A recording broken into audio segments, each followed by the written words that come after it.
Christian faith centre प्रस्तुत करते हैं शांति समय। प्रभु यीशु मसीह के नाम में मैं आप सबका शांति समय में स्वागत करती हूँ। आइए हम कुछ समय प्रभु यीशु मसीह की स्तुति आराधना में बिताते हैं गीतों के द्वारा।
अब रेवरेंड सुनील मंतोड़े प्रभु यीशु के वचन के द्वारा हमसे बातें करेंगे।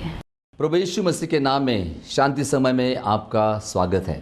अब विश्वास करते हैं कि जब हम आपके साथ संगति कर रहे हैं प्रभु यीशु के साथ, ये हमारा जीवन आपके लिए प्रभु यीशु के वचनों के द्वारा आशीषित हो रहा है और आपके आत्मिक जीवन में आगे बढ़ रहे हैं। मैं विश्वास करता हूँ कि जो वचन आपके साथ मैं बांट रहा हूँ, आप ग्रहण करने के द्वारा आपको अनुभव हो रहा है कि किस तरह से आपको चंगाई मिली। आप वहाँ पे रुके नहीं थे, लेकिन आप आगे बढ़ रहे हैं, आप तंदुरुस्त बन रहे हैं और आपका देह तंदुरुस्त होने के नाते आप आत्मा में प्रभु के वचन के द्वारा तंदुरुस्त बन रहे हैं। क्योंकि हमारा जो युद्ध है, ये युद्ध आत्मा के साथ है। हमारा युद्ध देह के साथ नहीं, लेकिन जो अशुद्ध आत्मा है, शैतान की ताकत, उसके साथ हम लड़ाई लड़ रहे हैं। तो ये युद्ध में प्रभु यीशु हमारे साथ है, उसने हमें अधिकार दिया है। और मैं इसलिए आपको बताना चाहता हूँ कि हमारा आत्मिक जीवन जो है बलवंत होना जरूरी है। हमारा देहिक जीवन और आत्मिक जीवन, जब हम देह के ऊपर हम ध्यान देते, खाना खाते, पानी पीते, तो हमारा देह बलवंत बन जाता है। लेकिन हम अपने आत्मा के ऊपर ध्यान नहीं देगा तो हमारा आत्मा कमज़ोर हो जाएगा। इसलिए हम बहुत बार शैतान की शिकार बन जाते हैं, बीमार गिर जाते हैं, मुश्किलें और जो मुसीबत आते, दिक्कत आते, हम लोग निराश हो जाते हैं। लेकिन हमारा आत्मा बलवंत होगा, हमारा आत्मा बलशाली होगा, तो हम शैतान के चालों को हमारे जीवन में प्रवेश करने नहीं देंगे। इसलिए मैं आपको बताया कि हमें हमारा आत्मिक जीवन बलवंत बनाने के लिए, आत्मा में बढ़ोतरी पाने के लिए हमें कुछ समय परमेश्वर के साथ हर दिन बिताना होगा, ताकि उसके द्वारा हम बलवंत बन जाए। मैंने आपको बोला था पहली बात कि किस तरह से हम प्रभु की आराधना स्तुति करने में शुरुआत करेंगे। उसके बाद हम अपने जीवन को प्रभु के सामने लाएंगे, प्रार्थना करेंगे, प्रभु कि तू मुझे जांच ले, जो गंदगी है मेरे जीवन से निकल जा। तो हम लोग अपने पापों का तौबा करते हैं, प्रभु को मांगते हैं, प्रभु तुम शुद्ध और पवित्र कर। उसके बाद मैं आपको बताना चाहता हूँ कि हमें अपने मुंह को संभालना है, अपने मन को संभालना है, कि जब हम अपने जीवन को शुद्ध और पवित्र करते हैं तो हमें प्रभु का मन प्राप्त हो जाता है और हम प्रभु की विचार करने लगते हैं और प्रभु के बोल हम बोलने लगते हैं। उसके द्वारा आपका जीवन जो है, आपके जीवन का जो मकसद होगा, जो आपका जो उद्देश्य होगा, आपको पूरा करने के लिए आपको सहायता मिलेगी। क्योंकि आप वही चाहते हैं कि मैं एक विजय से दूसरे विजय की ओर जा रहा हूँ। इसलिए आपको मैं बताना चाहता हूँ, आज हम लोग देखने वाले कि तीसरी बात जो है, हमारे आत्मिक जीवन के लिए हम प्रार्थना में करते हैं, किस तरह से हम प्रार्थना में बढ़ रहे हैं। तो तीसरी बात जो है कि हमें अपने देह को जब हम अर्पण करते हैं प्रभु के, वहाँ पे हम लोग प्रभु की आज्ञा का पालन करना है और हमें क्या करना है, जानना है कि आज्ञा और उसका पालन, जो प्रभु जो कहता है वो जो हमें हमेशा शिस्ती से करता है। प्रभु ने जो किया व्यवस्था है, प्रभु का जो व्यवस्था है, उसके अनुसार हमें उसका आज्ञा का पालन करना। तो यहाँ पे मैं आपको बताना चाहता हूँ भजन संहिता 37 और उसके 5 और 7 वचन। तो हम लोग यहाँ पे जो देखते, प्रभु का वचन कहता है कि सारे मार्गों में परमेश्वर पर भरोसा कर। तो वहाँ दो बातें जो है, वहाँ प्रभु कहता है कि तू अपने मार्गों को प्रभु के हाथ में सौंप दे और तू प्रभु में विश्राम पा। तो मैं आपको बताना चाहता हूँ यहाँ जो दो जो शब्द है वो हमारे लिए महत्वपूर्ण है। तो हम लोगों को क्या करना है, हमारे मुश्किलें, हमारे तकलीफ, हमारी बीमारी, हमारी मुसीबतें हमें क्या करना है, प्रभु के हाथ में सौंप देना। और नए नियम में कहता है, प्रभु क्वेश्चन कहता है, तो अपने बोझ यीशु पे डालो, वो तुमसे प्रेम करता है। जब हम अपने बोझ को यीशु के हाथ में सौंप देते हैं तो हमें पूरे स्वतंत्रता से, बिना बोझ से हमें जीवन जीना है। तो इस प्रार्थना के अंदर, जब प्रार्थना में हम अपने आप को, हमारे जो भी ज़रूरतें हैं, हमारे जो भी मुश्किलें हैं, हमारी बीमारी है, हमारे जीवन के ऊपर दबाव हो या कोई प्रेशर हो या कोई तकलीफ है, वो हमें प्रभु के हाथ में सौंप देना और हमें विश्वास करना है कि प्रभु में मुझे विश्राम है। इसलिए मैं बताना चाहता हूँ कि ये जो दो बातें जो है हमारे लिए एक चाबी के समान है। हमारे मुश्किलों को प्रभु के हाथ में सौंप देना है, लेकिन लोगों को अच्छा लगता है कि कैसा होगा, विश्वास के द्वारा। हमें भरोसा करना है कि मैं जिसके साथ बात कर रहा हूँ वो यीशु जीवित परमेश्वर है। तो मैं आपको बताना चाहता हूँ कि ये प्रभु जो है, हमारा प्रभु कठिन नहीं है, वो हमसे दूर नहीं, हम उसका अनुभव कर सकते हो। हमसे बात करता है, हमारे साथ चलता है, लेकिन जब हमारे जीवन में पाप होगा तो हमारे साथ नहीं चल सकता। हमारा जीवन पवित्र हो गया यीशु के लहू के द्वारा, तो वो हमें साथ देगा। तो इसमें मैं बताना चाहता हूँ कि हम लोग क्या कर रहे हैं, हमारे सारे बोझ को, जो हम लोग उस बोझ से दबे हैं, उस बोझ को हम प्रभु के हाथ में सौंप देते हैं और धन्यवाद देते हैं कि हम लोग क्या करते हैं, जो प्रभु की आज्ञा का पालन करते हैं। हम लोग क्या कहते हैं, प्रभु ने कहा है कि तू सारा बोझ मुझ पे डाल, और हम अपने आप को प्रभु के हाथ में सौंप दे, प्रभु विश्राम करने के लिए, आराम करने के लिए। प्रभु जो कहता है कि मैं तुम्हें आराम दूंगा, प्रभु तुम्हें आराम देगा, प्रभु तुम्हें सारे बीमारी से आराम देगा, सारे मुश्किल से तुम्हें आराम देगा, शांति और आनंद देगा। तो मैं आपको बताना चाहता हूँ कि यहाँ पे प्रभु के वचन के द्वारा प्रभु हमसे कहता है कि जब हम अपने आप को प्रभु के हाथ में सौंप देते हैं तो हमारे जीवन में प्रभु का कार्य होगा। रोम 8:28 के अनुसार प्रभु वचन कहता है कि जो भी हमारे जीवन में हो रहा है, जो भी हमारे जीवन में होने वाला है, हो रहा है, वो क्या करेगा, प्रभु सारे बातों को हमारे भलाई के लिए उसका इस्तेमाल करेगा। तो जब आप अपने मुश्किलों को, हमारे तकलीफ़ों को, लोगों ने हमारे बारे में बोला है, हमारे विरुद्ध में काम किया है, जब हम प्रभु के हाथ में सौंप देते हैं तो जो भी दुश्मन ने उस हमारे लिए योजना बनाई है वो हमारे लिए आशीष का कारण बन सकते हैं, क्योंकि प्रभु हमारे जीवन पर कार्य करे। इसलिए हम प्रार्थना में क्या करें, अपने जीवनों को प्रभु के हाथ में सौंप देते हैं और हम विश्राम करते हैं। हमारे योजना को, हमारे इच्छा को, हमारे मुसीबतों को, हमारे सारे बीमारियों को हम प्रभु के हाथ में सौंप देते हैं। तो मैं बताना चाहता हूँ कि प्रभु वचन यहाँ पे लिखा है कि प्रभु हमेशा हमारे जीवन में उसके इच्छा के अनुसार, उसकी योजना के अनुसार हमारे जीवन में काम करता है। प्रभु को धन्यवाद है प्रभु कि तूने मेरे जीवन में जो भी किया है तेरा अनुग्रह के द्वारा है। तू जो कर रहा है तेरा अनुग्रह और तेरी दया मुझ पर इसलिए हो रहा है। प्रभु को धन्यवाद देते हैं। तो हम जब भी प्रभु के पास आते तो अपने आप को प्रभु के हाथ में सौंप देते और प्रभु में हम विश्राम पाते। दूसरी बात यहाँ पे हम लोग कहते हैं कि हमें क्या करना है, बच्चों के समान प्रभु के ऊपर भरोसा रखना है। प्रभु का वचन कहता है नीति वचन 3:6 में कि सारे मार्गों में प्रभु को अपना साथी बना ले तो तेरा मार्ग में तेरा निर्देशक होगा, तुझे चलाएगा। तो हम जब प्रभु को अपना मार्ग देंगे, प्रभु को अपनी योजना देंगे, अपने बच्चों के बारे में, अपने परिवार के बारे में, अपने पर बच्चों का भविष्य हम प्रभु के हाथ में सौंप देंगे, तो प्रभु के ऊपर विश्वास करो कि प्रभु ने आपके लिए, आपके परिवार के लिए अच्छा भविष्य बनाए। तो हम लोग क्या करते हैं कि हम लोग जो है प्रभु के सामने बच्चों के समान आते हैं, विश्वास करते हैं कि मेरा पिता परमेश्वर, मेरा प्रभु यीशु, वो जीवित परमेश्वर ने मुझे संभालने के लिए, मेरी हर ज़रूरत पूरा करने के लिए और मुझे एक विजय से दूसरे विजय की ओर लेके जाने के लिए बलवंत परमेश्वर है। इसलिए मैं आपको बताना चाहता हूँ। और जब हम आगे बढ़ते कि हम बच्चों के समान विश्वास रखते हैं तो प्रभु हमें सहायता करेगा। प्रभु आपको हर मुसीबत से छुड़ाने के लिए, क्योंकि वो हमारा, आपने उसको कहा कि पिता परमेश्वर, तो जो आपका पिता हो गया है और आप उसके संतान हैं तो परमेश्वर आपकी हर जरूरत पूरा करेगा। जब हम प्रभु के पास आते हैं तो हमें मांगना है, प्रभु तू मुझे ऐसी दिशा दे, तू प्रभु मुझे ऐसी सलाह दे कि वो सलाह तेरे मार्ग में चलने के लिए मुझे सहायता होगी।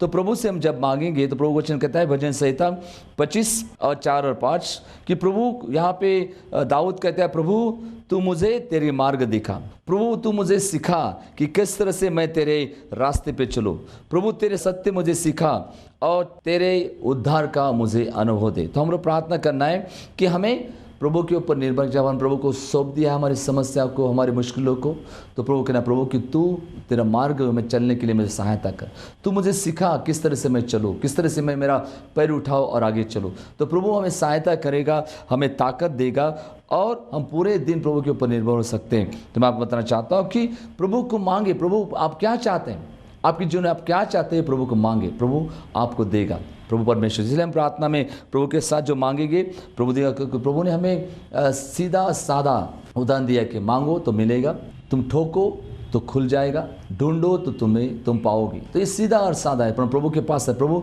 मैं तेरे पास आया हूँ, मैं मांगता हूँ मुझे तू सहायता कर, मुझे सलाह दे, मुझे तू चला, और प्रभु आपको चलाएगा। और प्रभु जब चलाएगा, सलाह देगा, वो आपको विजय की ओर लेके जाएगा। मैं बताना चाहता हूँ, इसलिए प्रभु ने जो आपको बोला है, प्रभु ने आपको जो सिखाया है, इसलिए ये जो हम लोग इस भाग में आते हैं कि जहाँ प्रभु ने जो व्यवस्था लिखी है उस व्यवस्था के अनुसार हम आज्ञा का पालन करते हैं। तो आपको बताना चाहता हूँ भजन संहिता 19:14 में प्रभु कहता है, ये प्रभु तेरे वचन मेरे मुंह में होने दे और तेरे वचन के ऊपर मैं मनन कर सकूं। तो हमारा आज हमारी सोच क्या है, हम लोग क्या हमारे मुंह में क्या हम ले रहे हैं, परमेश्वर वचन ले रहे हैं और क्या शैतान के वचन। तो प्रभु दाऊद कहते हैं, प्रभु मेरे मुंह में तेरा वचन हो और मैं दिल से तेरे वचनों के ऊपर मनन कर सकूं। प्रभु को धन्यवाद हो, प्रभु को मांगो, प्रभु तू मुझे सहायता कर और प्रभु आपको उस दिशा से लेके जाएगा। वो आपको आपका मार्गदर्शक होगा और आपको सही रास्ता दिखाया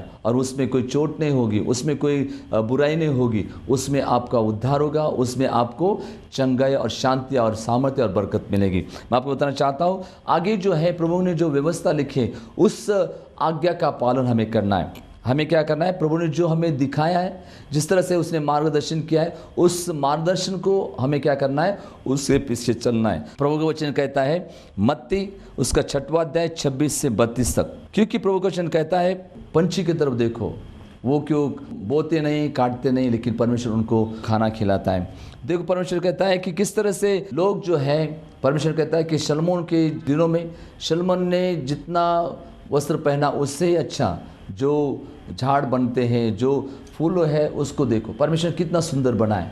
परमेश्वर जब ये कर सकता है तो कहते हैं हम लोग जो जगीय पिता होने के नाते हम अच्छा देना चाहते हैं, तो हमारा जो स्वर्गीय पिता जो है वो जानता है कि हमें क्या देना चाहता है। इसलिए प्रभु का वचन मत्ती 6 और 26 के कि परमेश्वर जो है हम स्वर्ग में रहता है, वो जानता है हमें क्या चाहिए और वो हमें उसके समय के अनुसार देने वाला है। तो हम लोग को चिंता नहीं करना है, उसके बारे में निराश नहीं होना है, क्योंकि जब हम लोग पिता के पास आते हैं, मांगते हैं, तो प्रभु हमें देने वाला है। सिर्फ आज्ञा का पालन करना है। प्रभु मैं तेरा दास हूँ, मैं तेरी दासी हूँ, तूने जो मुझे बोला है उसका मैं आज्ञा पालन करता हूँ। तो प्रभु के वचन यहाँ पे लिखा है लूक 11:9 और मत्ती 6:9 से 11, यहाँ पे लिखा है कि जो परमेश्वर पिता जो होता है वो अपने बच्चों को रोटी देता है, बच्चे चाहते हैं वो देना चाहता है। तो मैं आपको बताना चाहता हूँ कि प्रभु का वचन जो है, बहुत सारे वचन है यहाँ पे, मैं आपको बताना चाहता हूँ याकूब 4:2 के अनुसार प्रभु वचन कहता है कि आपने मांगा नहीं इसलिए आपके पास नहीं। आपके पास क्यों नहीं? क्योंकि आपने मांगा नहीं। आप लोग लगता आपको लज्जता लगती है, आपको शर्म आती है मांगने के लिए, लेकिन मैं आपको बताता हूँ प्रभु ने आज्ञा दी है, प्रभु ने आपको निर्देशन दिया है, प्रभु ने आपको मार्गदर्शन किया है, तो मांगो तो प्रभु आपको देने वाला है। तो प्रभु का वचन कहता है कि आपको उद्धार चाहिए तो प्रभु उद्धार देगा, आपको चंगाई चाहिए तो प्रभु आपको चंगाई देगा, आप मुसीबत से बाहर निकलना चाहते हैं प्रभु आपको बाहर निकलना चाहता है, लेकिन आप मांगो प्रभु से और प्रभु आपको अनुभव देगा कि तूने मुझे मांगा और मैंने तूने दिया है। आज प्रभु बहुत सारे लोगों की प्रार्थना सुन रहा है। प्रभु की प्रार्थना जो है वो प्रार्थना सुनने के लिए उसकी जो कान है वो आपकी ओर लगा रखा है। वो चाहता है कि मेरे बच्चे, मेरे बेटे बेटियाँ मुझसे मांगे। एक बार एक आदमी जो प्रभु का जन था उसने सपना देखा। उस सपने में देखा क्या है कि वो स्वर्ग में जा रहा था और स्वर्ग का दूत जो है उसके सामने आया और उसको लेके जाने लगा कि मैं तुझे ऐसे जगह पे लेके जाऊँ, मैं दिखा दूँ क्या क्या है। जैसे वो जा रहा था तो उसने देखा कि एक वहाँ पे एक बड़ा हॉल था और हॉल में बहुत सारे जो दूत थे बैठे थे और वो अपने काम में बिजी थे, अपने काम में इतने व्यस्त थे। वो क्या कर रहे थे, वहाँ पे दुनिया सारे जगत के लोगों ने जो विनती परमेश्वर से मांगी है उस विनती को लेकर उस विनती को क्या कर रहे हैं, वो लिख रहे हैं। तो उसने बोला ये क्या है? तो उसने बोला कि ये सारे दुनिया के लोगों ने जो विनती प्रार्थना की है वो प्रार्थना क्या है, पूरा जो घर था वो भरा हुआ था प्रार्थना विनती से। तो बोला कि ये लोग जो है सारी प्रार्थना को साथ इकट्ठा कर रहे हैं। आगे बढ़ा और आगे बढ़ा देखा, उसने देखा कि बड़ा सा रूम था, बड़ा खोली थी, वो घर था वहाँ पे। उसने देखा ये क्या है? उसने बोला कि ये जो लोग देखो दूत लोग जो है वो काम में बिजी है, जो विनती वहाँ से आती है वो उसका पैकेट बना के दुनिया में भेज देती है। तो वहाँ पे दूत लोग जो है वो क्या कर रहे थे, लोगों की विनतियों को परमेश्वर के आज्ञा के अनुसार सारे जो बीमार थे उनको चंगाई दे रहे थे, जो लोग मांग रहे थे हर ज़रूरत तो वो दूत लोग जो है वहाँ से पैकिंग करके उनको दे रहे थे। फिर तीसरा उसने घर में देखा कि वहाँ पे एक दूत बैठा था, कुछ काम नहीं करता, सिर्फ बैठा था। तो उसने बोला कि ये जो घर है ये घर में एक दूत देख रहा, कुछ नहीं कर रहा है। तो बोला कि ये जो है ये जो एक्नॉलेजमेंट जहाँ पे लोग खत लिखते हैं और उसके साथ जो कार्ड भेजते हैं कि जो पहुँच गया है, उसके बाद जो पहुँच है उसका रिसीट यहाँ पे आ जाता है, जो भी उनको भेजा गया है उनको मिला है। लेकिन वो बोलता है कि ये तो कुछ काम नहीं कर रहा, वहाँ तो कुछ काम नहीं हो रहा है। तो बोलते हैं कि बहुत सारे लोग प्रार्थना कर रहे हैं, लेकिन प्रार्थना का उत्तर मिल रहा है, वहाँ पे लोग परमेश्वर उनकी प्रार्थना उत्तर दे रहा है, लेकिन बहुत कम। कभी कभी तो कोई भी नहीं परमेश्वर को धन्यवाद देते हैं कि उनको प्रभु ने चंगाई दी, प्रभु ने उनको हर जरूरत को पूरी की।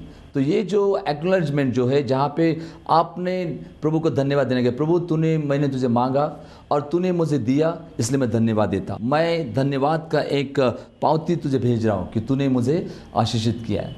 तो आज लोग जो हम दुनिया में जो लोग रहे हैं कि लोग आज कैसे हैं, आभार नहीं मांगते, प्रभु के धन्यवाद नहीं दे रहे।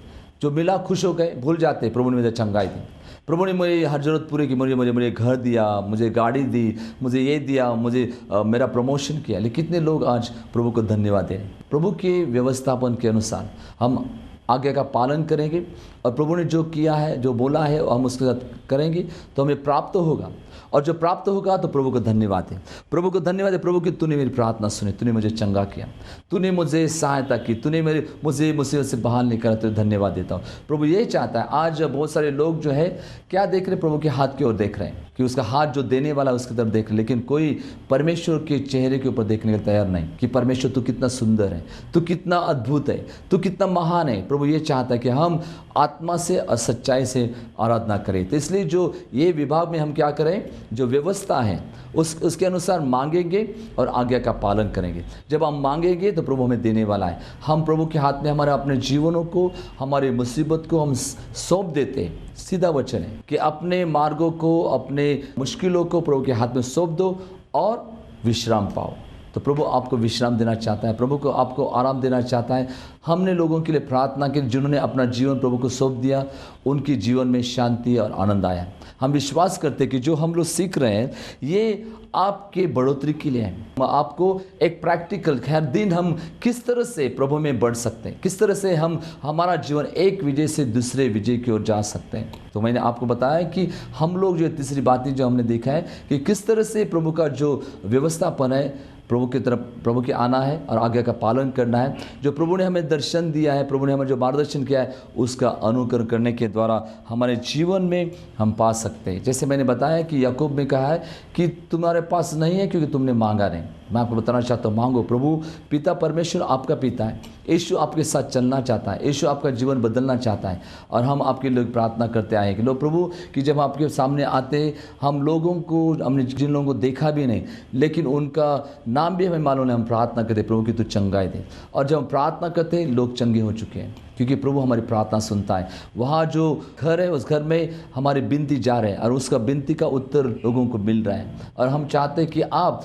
जब आपने चंगाई पाई है, आपके जीवन की मुश्किल दूर हो गई, तो प्रभु को बोलो कि प्रभु धन्यवाद देते हमारी प्रार्थना सुनाई गई। तो मैं आपको सलाह देना चाहता हूँ कि प्रभु का वचन जो है यूहन्ना 4:34 के अनुसार प्रभु कहता है कि मेरा जो खाना है वो मेरे पिता के आज्ञा का पालन करना, मेरे पिता की इच्छा के अनुसार काम करना। तो हमारा खाना यही है। हम चाहते हैं कि हम यीशु की इच्छा के अनुसार काम करें, उसके द्वारा हमें ताकत मिलती है, उसके द्वारा हमें आनंद और हमारा आदर हो जाता है। इसलिए धन्यवाद देते हैं, हम प्रार्थना करते हैं कि हम हर दिन का जो योजना आपने बनाया है, जो आपका मकसद है, प्रभु के हाथ में सौंप दो हर दिन और कहे प्रभु कि तू मुझे चला, और प्रभु आपको चलाएगा। क्योंकि प्रभु के हाथ में जो आप सौंप देते हैं वो प्रभु आपको सौंपने जो लेने के द्वारा आपको आराम देगा, आपको अनुभव होगा, प्रभु ने आपको शांति देगी, आपको विश्वास होगा कि मेरे जीवन में जो होगा अच्छा ही होगा, मेरे बच्चों के जीवन में जो होगा अच्छा ही होगा। इसलिए आपको क्या करना है, बोलना है कि मेरा जो होगा अच्छा ही होगा और अपने बच्चों का अच्छा होगा। आपके जीवन में नए नए प्रभु की आशीष मिलने वाली है। और इसलिए हम आपको सिखा रहे हैं किस तरह से आप बढ़ोतरी पा सकते हैं, किस तरह से आप जीवन और शांति का अनुभव कर सकते हैं, किस तरह से आप उस चंगाई को आपके जीवन रख सकते हैं कि आपके परिवार को पूरी तरह से प्रभु की सुरक्षिता में रहने की। हम आपके लिए प्रार्थना करेंगे। आपको उस शब्दों का उच्चार करना नहीं कि जो लोग आपके लिए बोल रहे हैं कि नहीं ये नहीं हो सकता, आपकी बीमारी आपके जीवन से निकल नहीं सकती, आपकी मुश्किल जो है मुश्किल दूर नहीं हो सकती, लोगों ने जो कहा उस पर विश्वास मत करो। प्रभु का वचन कहता है कि मैं आया हूँ जीवन देने के लिए और बहुत आयत का जीवन देने के लिए। प्रभु को सुनो। प्रभु का वचन कहता है कि मैं आया हूँ तुम्हें चंगाई देने के लिए, प्रभु यीशु कहता है कि मैंने तुम्हारे लिए मार सहन किया, उसके मार खाने से हमें चंगाई मिली। प्रभु यीशु जो हमारे हर ज़रूरत पूरा करेगा, क्योंकि वो सारी दुनिया का मालिक है, वो दुनिया बनाने वाला है।